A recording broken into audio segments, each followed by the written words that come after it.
सभी दर्शक का राम राम प्रणाम। हम मंजू वर्मा, जिला अम्बेडकर नगर टांडा। स्वागत बा मंजू लोकगीत 123 के चैनल पे। आज आप सबके बीच बहुत प्यारा बेटी सुहाग गीत लेके आ है। तो आप लोगों से निवेदन बा, जरूर है गीत का सुनिए। बहुत प्यारे गीत बा, अच्छा लगी तो अपन प्यार दुलारा आशीर्वाद तंचो कम ने किया, ज़्यादा किया भैया लोगन।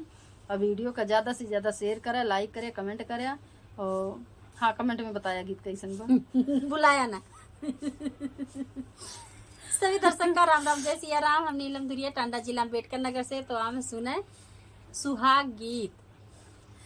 अरे गलिया की गलिया में घूमे कोई रिनिया, अरे घूमे कोई रिनिया। अरे गेले कर मुआ कैसा घरे लाला नवा।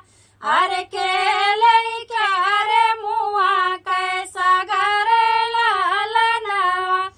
अरे तानी वाचन सुने बेटी के माई, अरे बेटी के माई। अरे हमारे बैकार मुआ कैसा घरे लाला नवा। अरे हमारे बैकार मुआ कैसा घरे लाला नवा। अरे काऊ दई के ले बुकारे मुआ कैसा गवा करे मुआ कैसा गवा। अरे काऊ दई के ले बुदा माधरे लाला नवा। अरे काऊ दई के ले बुदा माधरे लाला नवा। धना दई के ले बैकारे मुआ कैसा गवा करे मुआ कैसा गवा। अरे बेटी दई के ले बैता मदरे लाला नवा। अरे बेटी दई के ले बैता मदरे लाला नवा।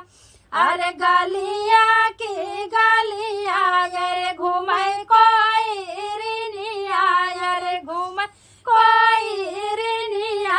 अरे केले कार मुआ कैसा घरे लाला नवा। अरे केले कार मुआ कैसा घरे लाला नवा।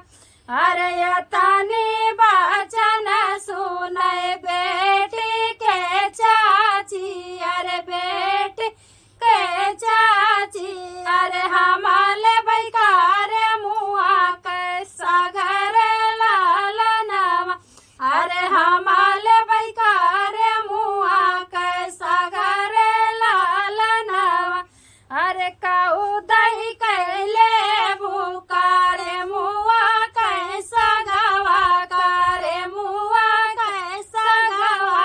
अरे काऊ दही कैले बुदा माधरे लाला नवा।